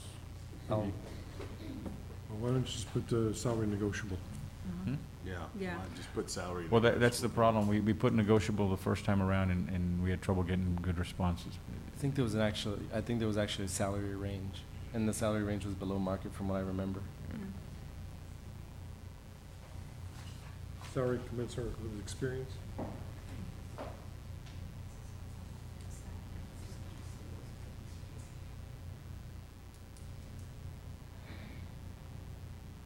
Dr. Lozano, would you read what it states on salary, please? I'm looking for Okay. it. It's commensurate with experience, so. I think at some point it might have had a number on there. I don't know why I'm thinking that, but. So do we amend it by, to put a range, a dollar range in it? Trade, I mean, tremendous. If it's commensurate with experience, anybody that wants to apply, I think, knows what they're supposed to get, so I think it's fine then. I think what we were told is we didn't get very many responses because of the fact that we left that open, so I don't know if we. I heard somebody said that we weren't paying enough. Who would have, how would they have known that? That we weren't paying enough for That's a that good- position? Oh, Oh, okay, I knew it, okay, Okay. okay. I know at one point it did have a number that was Okay. below market, okay, okay. Yes, Mr. Okay. Okay, I got it. So we leave it as is? Yes. Yeah. Okay, so I have a motion from Mr. Torres, a second by Mrs. Garza, is that correct? Yes, sir. Any more discussion? All in favor? Aye. Any votes against? Motion carries. Now we have also discussion of candidates for appointment to the transition team. Do we have any more candidates to discuss? No, but I don't know if we had discussed this or not, but it's been on my mind that we all, there's a lot of people from the community that would love to serve in a transition committee that we can use, because there's many professionals that can bring a lot to this university, to this junior college. My suggestion would be that we all bring 2 or 3 names, and then, you know, we select academics and finance and personnel and HR, and I don't know how the rest of the board feels about that. Would this be citizens that would serve on a voluntary basis? Or would there- Voluntary basis. Okay, I'm fine with that. That they can meet with maybe Dr. Anthony and help out with the accreditation. And we have some wonderful grant writers in the community and educators that I think we can use free of charge. Sure. The only thing I would say is I think we're charged, Dr. Ferguson and Dr. Anthony, with developing the transition team. I think they're going to direct or say who they need and what they want. Maybe we can help them with names in the community, but I think they really need to, we're putting them in the driver's seat and guiding them, but we really need their feedback on what they need. Because they're our content experts on this. I agree with you. I think that that they should take the lead in this as far as forming the transition team as soon as possible. And I would not hesitate to use anybody locally if we need them in the future. But as it is now, I think Dr. Ferguson and Dr. Ent, they would form the team. I understand. I think you're saying you want to do a community, maybe a subcommittee, just so they have a feel for the community? 'Cause Well, are we thought talking that- about two different things? Because we have Dr. Ferguson's Could transition we get some team. of these people's resumes and just turn them in to see if Dr. Ferguson wants to use them on a voluntary basis? I don't have anybody in particular in mind, but I know there's tremendous writers out there that can help and that are willing to donate their time. Let's be very clear. If we're doing resumes, I mean, anybody in the community could become part of the transition team, and our needs are in the finance and the budgeting area right now. We do have the legal covered with our legal personnel, and the academics covered by the Anthony, and I'm just mentioning those because we're just mirroring the transition team that the UT system has. So anybody from the community is welcome to throw their hat in. But were you suggesting also to have a community subcommittee to get a better feel for that, or? Yes, I thought maybe we could I unite the certainly wouldn't. Let the transition team run with this. I'm okay with that. I wouldn't I'm create a just- separate subcommittee and create something that might be oil and water. I would do that. Would you? I'm okay with that. You wanna withdraw the motion? That was just a suggestion. Okay, so we withdraw that. No action will be taken then on this item at this point? But I'd like to encourage the community to, especially the ones that are qualified, to bring their resumes in, and they might have, a part-time job or be charged with maybe writing something for the transition team. Most excellent. So no action on this item. Then item number 9, the Business Affairs Partnership Committee. I call on Ms. De La Garza to give us a report.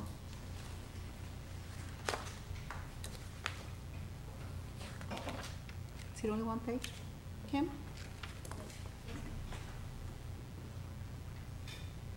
The Business Affairs Partnership Committee met on Tuesday, March the 22nd, and discussed the following items. Consideration and possible action on proposal of general property insurance. And this was a biggie. R.N. Jones Agency submitted the renewal for windstorm and hail insurance effective April 1, 2011 in the amount of $838,563. Although there was a 5% rate increase, TSC was able to obtain a policy renewal at a $30,545 reduction from the last year policy due to the removal of the Raymondville property from the policy and a decrease in value for the art center. The committee recommends, and I move to accept the renewal from R.N. Jones Agency Inc. for the windstorm and hail insurance covered through TWIA with 1% deductible in the amount of $838,563.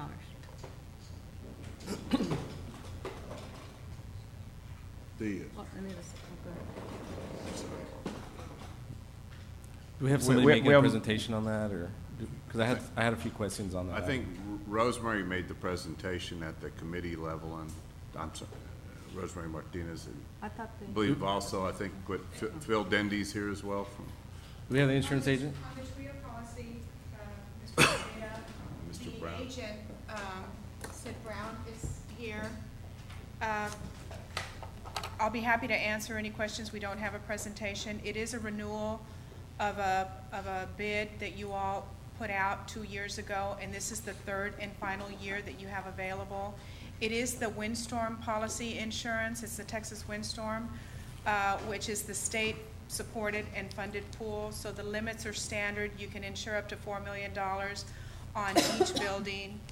And R.N. Jones Agency has been the agent for the last 3 years. I guess this will be the third year, shifting from Shepherd Walton before to now R.N. Jones. And Sid, would you like to join us? I'd be happy to answer any questions you might have. I had a couple questions. Is that the actual limits for TWIA, 4 million? Yes.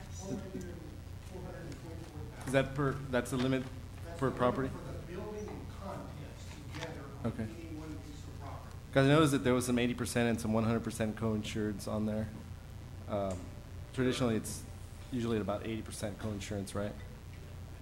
There are different co-insurance because depending on the type construction it is, they give a lot of credit for going to 100%. So if you'll notice, it's the brick buildings. Right. And the amounts were put at an amount to meet the 100% co-insurance. It turned out to be cheaper by doing it that way. Okay, that's what I thought. The other question I had, sir, is I'd actually really would like to see a quote that had a 320 endorsement on there. I know we'd probably raise it. Is that something that's possible? 320 is something that's only available on dwelling policies. Okay. It's not available on commercial at all. Is there any wind-driven coverage on commercial? No. Okay. All right. And it's, it certainly can't be obtained through TWIA at all. Right. Okay. Anything else? Thank you. Thank you. I have a motion by Ms. Garza. Do I have a second? Second. Second by Dr. Lozano. Any discussion? I think we had our discussion. Okay, all in favor? Aye. Any against? Motion carries. Consideration and possible action on approval of payment to UT Systems for participation in the comprehensive property protection plan for the fire and all of other perils and named windstorm and flood coverage. At this time, I would like to call on Mr. Phil Dendy. Is he here? Yes, he's in. Just as a quick reminder to the board, back in 2007, we provided the excess windstorm coverage, which because we're a coastal county, you can't buy in one policy, Mr. Mendez. And so we put the the windstorm policy in the UT system comprehensive pool because we were able to develop some premium efficiencies. And so Phil Dendy has been before the board since 2007, and so his presentation now is to discuss the rest of the insurance coverage on the TSC-owned buildings. So this would be like a surplus on some of those buildings that reach the limit on the TWIA, right? Yes, Okay. exactly. And because we're a coastal county, you cannot buy one policy that covers all perils. You have to buy the two separate coverages, and so even on your personal coverage, you should have two policies at home as well.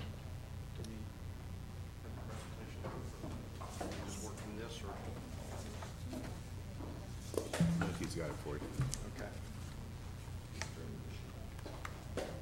Great. Mr. Chairman, members of the board, thank you for the opportunity. I am Phil Dendy. I'm the Director of Risk Management for the UT System. There we go.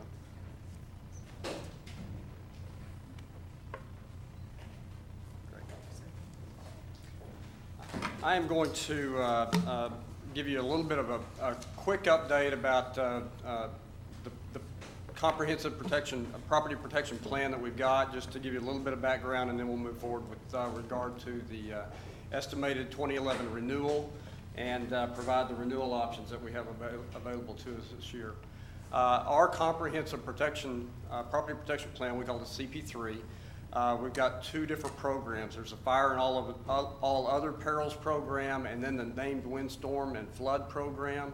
The named windstorm and flood program, we've got the underlying NFIP policies and the TWIA policies that are actually purchased and placed by Texas Southmost.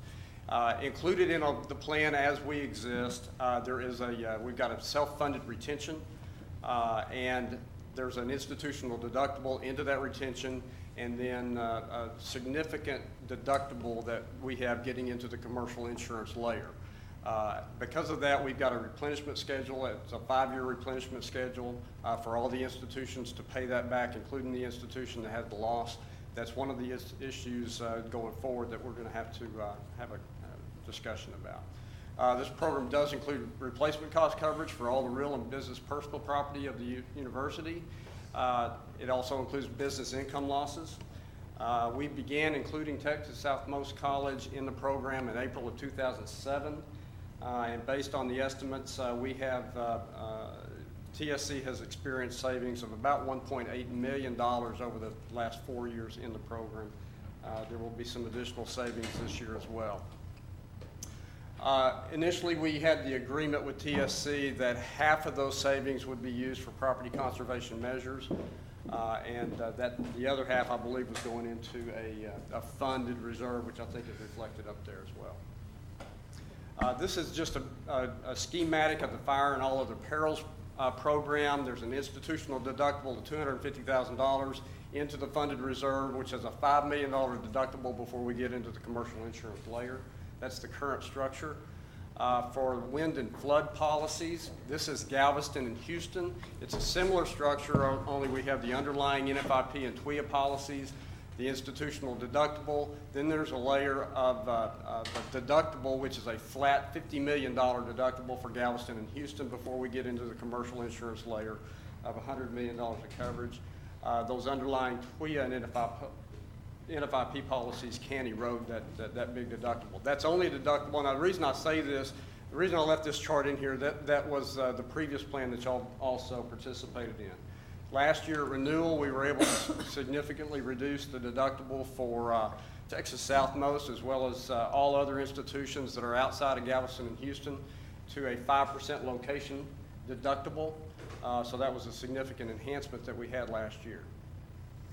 This is a graphic that will demonstrate the progress of the program over the last few years.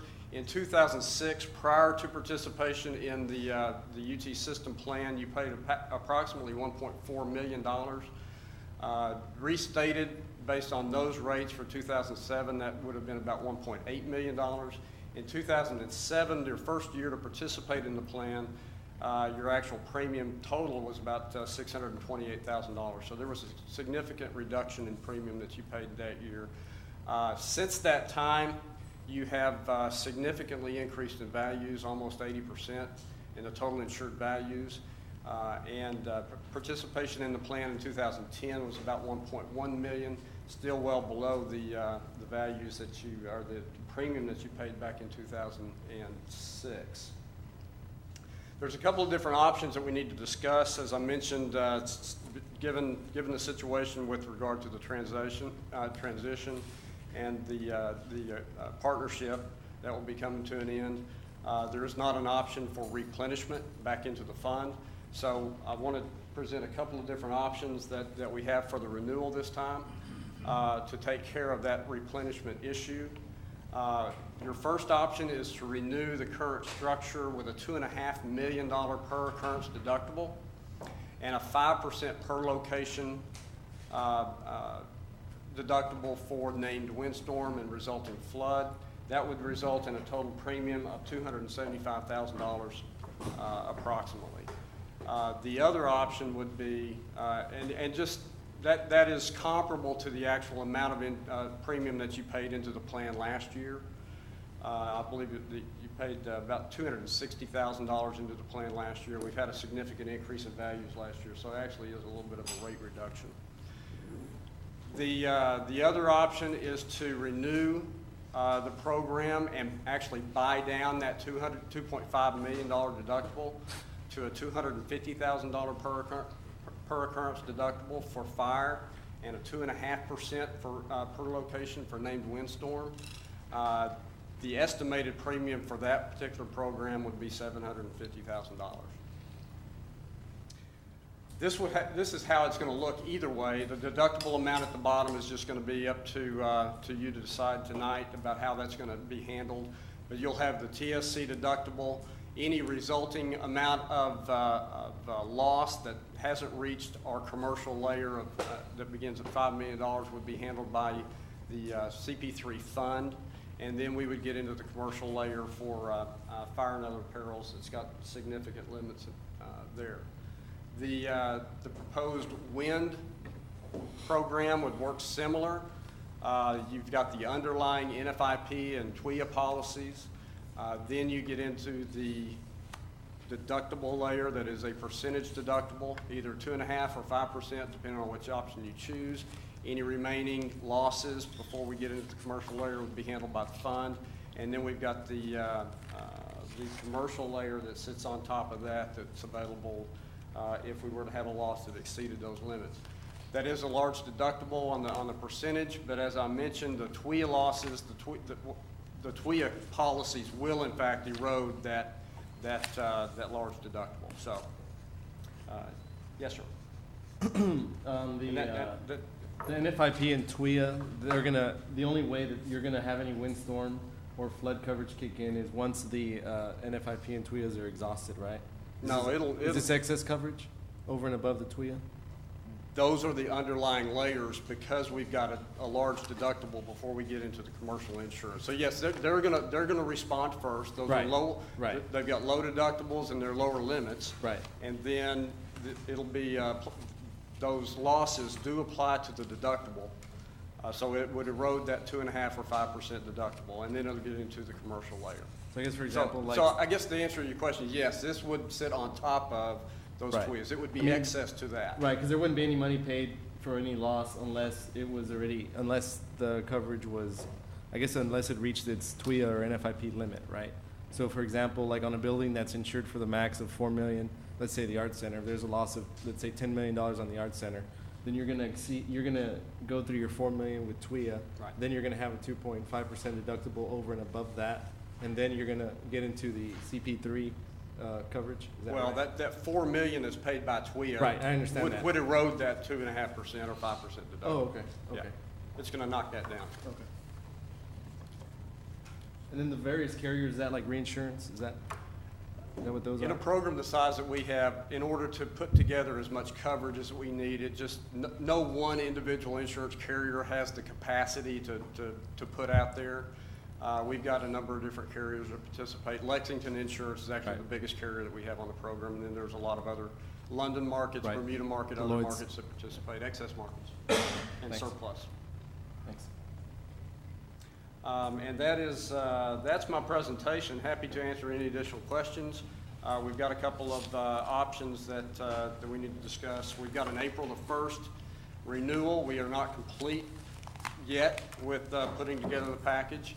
We're close, but we're not completely there, and that's been historically the issue as well. So we've got an April the 1st renewal is our renewal date. So. Phil, Yes, sir. I'd just like to say,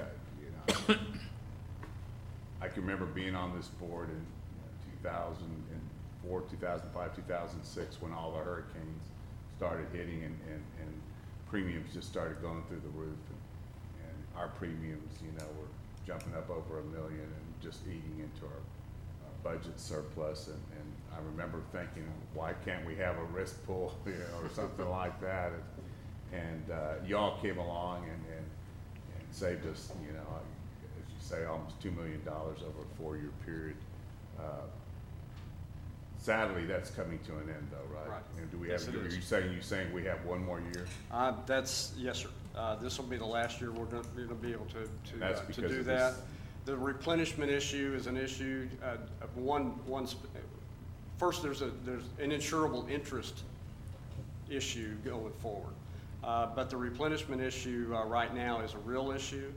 The way our program works is going to be that replenishment works over a 5-year period. Even if we have a loss this year, it could take, we might not have that loss adjusted and actually paid until next year. And the replenishment might not even begin occurring until 2013 or even 2014. And that's why that's not an option to continue on the current path with the replenishment, the way our plan works. But the reason, so we're clear that we're not going to be able to participate, is that we're because of the separation from the UT system. That's correct. No longer. So this is just something that's available only to UT schools. Correct? That's correct. That's correct. We were able to include the partnership because of the partnership that we were able to include TSC beginning in 2007. And so once we're out of this, then we can expect to go back and paying the premiums we were paying before?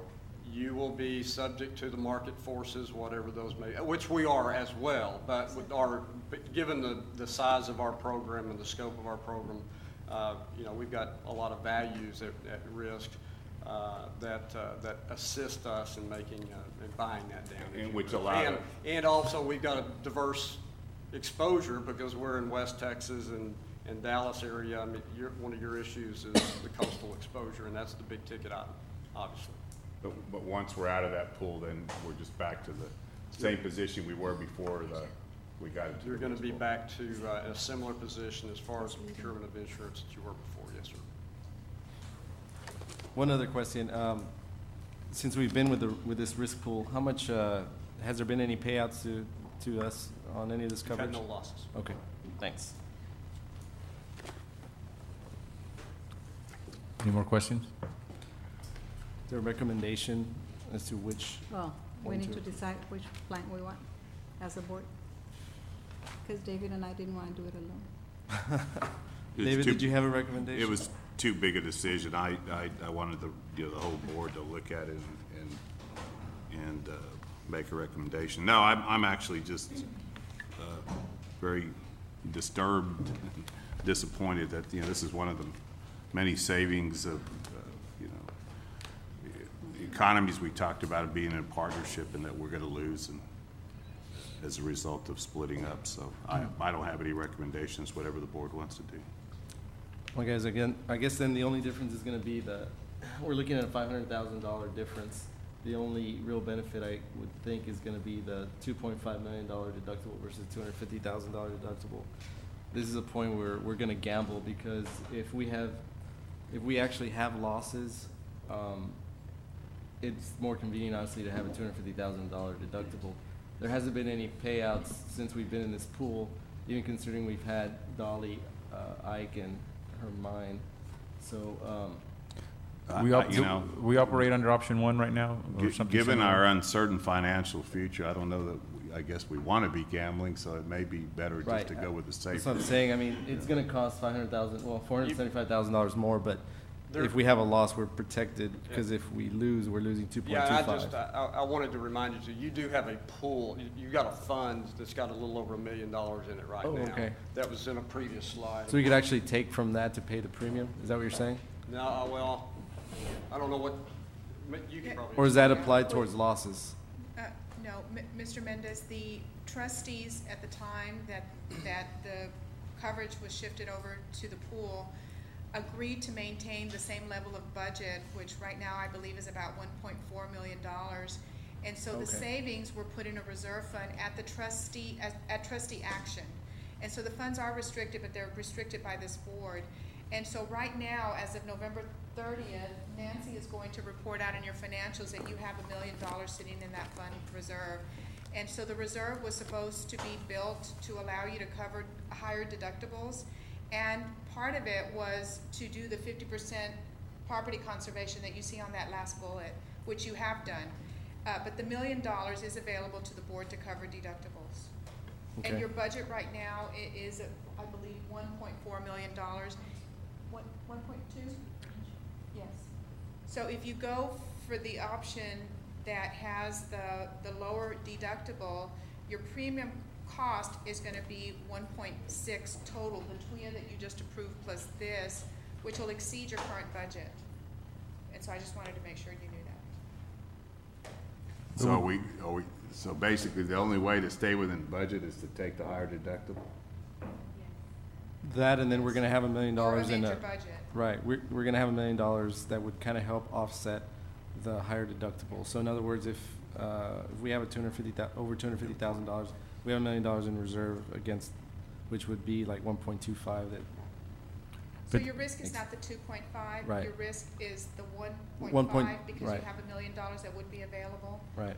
We have had losses on campus as a result of the storms, but they've either been covered by the TWIA, or they've been covered by FEMA, or they've been covered through state appropriation. We received $1.2 million in state appropriations for damage caused by Hurricane Dolly. And so some of the work that you've seen going on at Tandy is work that was funded through a UTB appropriation by the state for Hurricane Dolly damage.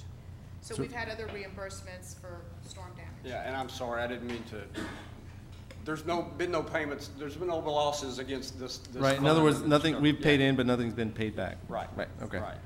And again, the deductible works just like it does on any other insurance program. If you got a $10 million loss, the insurance company will just pay you $7.5 million. Right. So, I mean, you don't actually have to pay it, but you're gonna have to pay for the losses out of some regard, so. Yeah, I understand that, I just don't know if the rest of the board. The past 4 years, have we been operating with this large deductible? Is that my understanding? Past 4 years, you've been working within our retention, which has an institutional deductible of $250,000, but a plan to pay it back over a 5-year period and replenish that.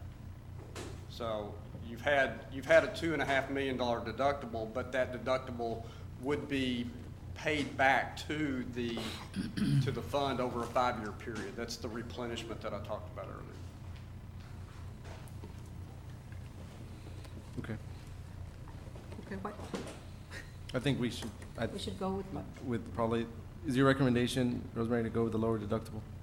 That, I'm not making a recommendation, Mr. Mendez. It's a tough decision to make. I do think on the one hand, the way you achieve the savings in premiums is to take that risk. On the other hand, that risk has been insulated to some extent by the fact that system has been providing financing, which we haven't had to take advantage of. And so I think the risk is not the 2.5, it is the 1.5. Obviously, the risk would be that if we have damages that need to be repaired and you need the cash to do it, then that is going to present a problem. It doesn't mean that you won't be able to completely address losses because you will receive some funding. And I believe the risk with the difference in premium is actually close to 1,025,000 because the difference in premium is 475,000 plus the $1 million you have in reserves. So the risk is $1 million. more or less. Right. And the one thing is that the other thing is that if you do pay the higher premium, you're not going to get that back because it's paid into the pool. And so just like when you're not participating, and anytime you have larger deductibles, clearly you save in the premiums, and the good thing is that you get to keep that money in your pocket. Once you pay it out, you're never going to get that back. So I would risk just as if something happens, then you got to find that money. Because actually your risk is 750 because the deductible on the other one's 250. I would recommend option 1 because your risk is actually 750 compared to option 2. You would still have a deductible of 250,000. So once you factor in the $1 million you have in reserve, plus the 475,000 you pay additional premiums in option 2, plus the 250 deductible that's already there, the difference in deductible is really 750. Can you make a motion? Okay. Would you making a motion, Mr. Mendez? What are we going with? The renewal with $2.5 million for Yes. occurrence? Yes, ma'am. Okay. So I have a motion. Want me to make a motion? Yes, please. Make a motion to renew with $2.5 million for occurrence deductible for fire and AOP 5% per location for name windstorm. Renewal premium will be $275,670. I have a motion by Mrs. Garza for option number 1. Do I have a second? Second. I have a second from Mr. Mendez. Any further discussion? All in favor? Aye. Aye. Any against? Motion carries. Thank you, Mr. Denning. Mr. Denby, thank you for the years of service. Thank you. You're always there for us, and thank you for the savings to our taxpayers as well. We appreciate it. Thank you very much.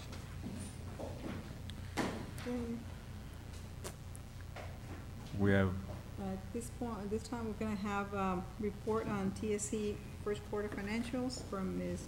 Nancy Saldana. Statement and investment report. Good evening, Mr. Chairman and members of the board. The investment report and financial statements for first quarter have been included in your binders. They are provided for informational purposes and do not require any action. The financial statements for the fiscal year 2010-2011 cover operations from September 2010 2010 through November 2010. Since it is the beginning of the fiscal year, it is too soon to tell whether or not we will have any budget issues. And at this time, these statements do not have any budget variances. At this time, I would like to highlight a few items. In our general fund, which is our operating fund, most of the revenue received in this quarter is from our state appropriations and our ad valorem taxes. We have collected about 63% of the amount budgeted in taxes, which is comparable to last year's rate at this time of 64%. In our restricted insurance fund, which was established in 2007 as a result of participating in the UT system pool, generating a savings, has a balance of $1 million and may be used to address deferred maintenance issues and deductibles.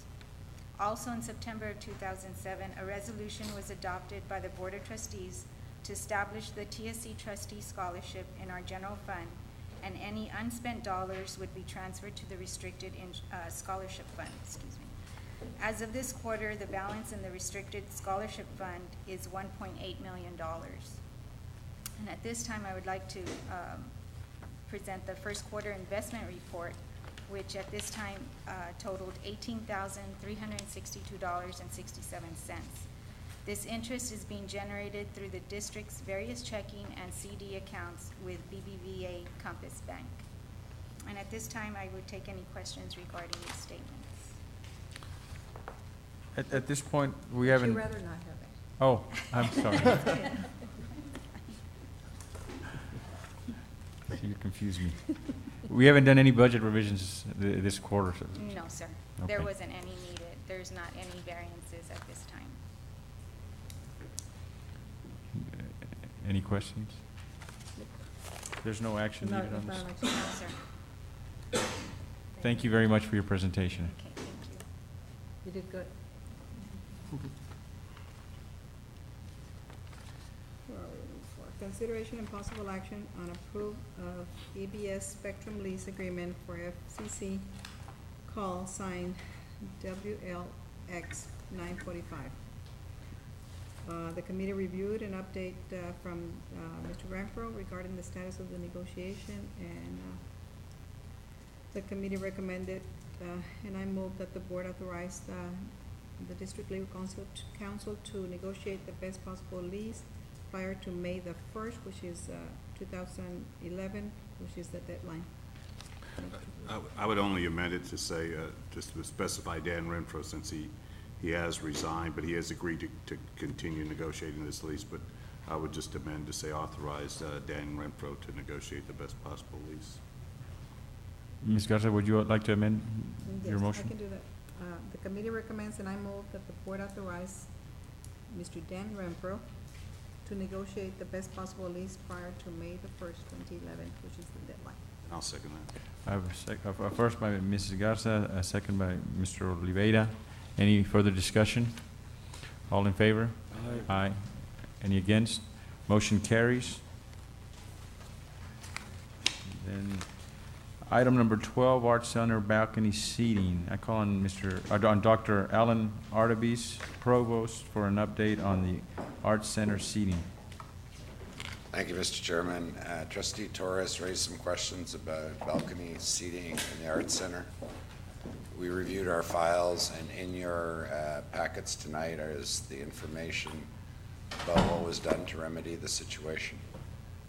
I believe it's a very complete report. If further information is necessary or action that you would like to pursue, simply ask us to do so, and we'll contact the architect and review it. But I think the report is complete as stands.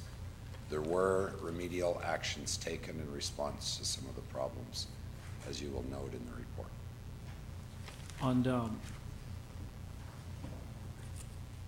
On CC's, the image shown on 105, SID 105, cuts the stage at really half of the stage, and when they mention sidelines, Dr. Arleby, are they just talking about the sideline seating or anything else in between? Because I've sat in the middle of the balcony, right, and in the middle of the balcony, the stage is cut in half.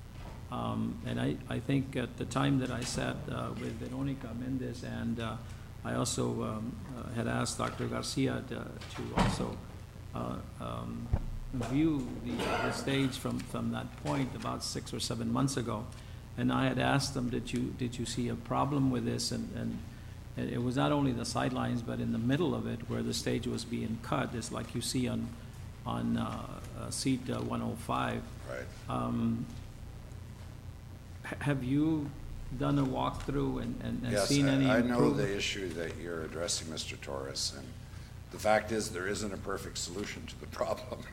And that's why the architect made the recommendations that they did. And as you see, the remedial action, we raised the seats and so forth. But at the end of the day, because of the barriers that need to be there by law, there's not a perfect solution. We can ask the architect to review it again if you so wish. Well, these seats are worth thousands of dollars. Right. People paid a lot of money to Right. sit in this area, and I want us to make sure that the people are getting what they paid for. And what is the? There's only a year warranty on this building. Right. And then I read in your email, and thank you for sending it, that there is no warranty in these particular items. And I was wondering, there's no warranty on the balcony, because this is a balcony issue. This is just not a sitting issue. So what is your response to that? I'm sorry, that goes way beyond my area of expertise Well, to I think understand all that. The warranty is usually a construction warranty, Right. but this is more of a design issue. And I guess So reading. no items related to design has any No, warranty? we have a very good relationship with the architectural firm, and if you would like them to further review it, I'm sure that they would do that at least in an initial way at no cost to us, and make suggestions about other possible alterations to fix the problem. Well, I see a simple one. I apologize for interrupting. Raising the seat to 2 inches, what would the cost be associated with that? That might be done I think, at a pretty Well, that's the reasonable. other am I thing. not mistaken, we already did that? You already did. Yeah. So We've these- already done that. These photos are after that has been I done? believe so. Did they assume the cost of that, or? I'm sorry, I don't know the answer to that, Mr. Oliver. But that's a full report of what we've done. If you'd like further action, instruct us and we will pursue it. Well, it kind of bothers me that, you know, we still owe for this building, and, you know, we paid $26 million for it, and as far as I'm concerned, this is a major flaw. What we can do from now on or this point, I don't know. I mean, I don't know what the board wants to, you know, pursue this or not, but I see it as a major problem. And not being a warranty item, that we would have to pay additional costs to remedy this. Have we had complaints from people that have sat in that box, or? Not to my knowledge, but Mr. Torres obviously has. Well, He's you know, noticed it the first himself. time I met with Veronica, she had mentioned that there were Right. complaints. But that was before we did this remedial action, so. Well, you know, I've gotten reports, one of my brothers sat up there, and he had a problem Right. in seeing the stage, and I'm I not mean, if arguing the with you people, if if the you people want. want to continue, that paid $12,000 and $10,000 and sitting in that kind of situation, I mean, it's beyond my control. I mean, I just thought I'd bring it up, and if the board doesn't foresee this as a problem, then it's not a problem. Well, we contracted this architect as the best in what they do. And if they didn't do their best, they need to either refund us some money, or it should be in their, what do you call it, their list of accomplishments, that something wasn't as perfect as they say they were. Dr. Artemis, did we sell these seats already? Do you know if they're sold, the seats that are I obstructed? don't know if those particular seats are sold or not. Do you know, Mr. Torres? I don't know if they sold or not, but This is a box, right? there are boxes. Yeah, I could find out Boxes. pretty easily. I just don't know. Well, your mom owns a box, not David, on that side? I go through with it. Okay. But, you know, if the board decides that, to look the other way on this, and, you know, I just thought I'd bring it up because it was a problem. from the very beginning. I know that the chancellor was there the first time we attended an event, and I sat there also, and I was very surprised that there was a problem with that. And I think they should. I have not, done a walkthrough there again since. They've made some corrections, and maybe they've made those corrections, and hopefully next week I'll go by there and make another walkthrough and see what has been done. But I saw it as a major problem for a building that cost $26 million. That's all. Thank you, Okay. Dr. Arbus. Thank you, Dr. Arbus.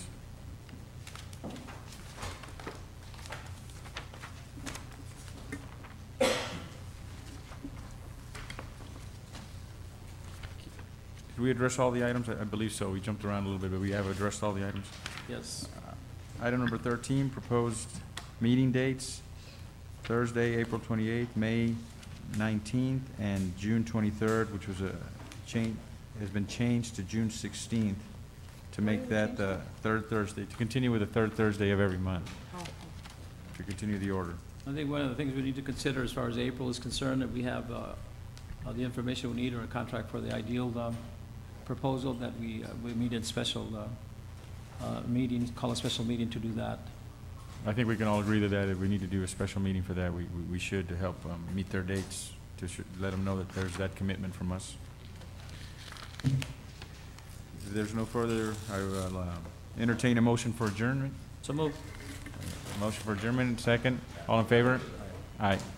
We're adjourned.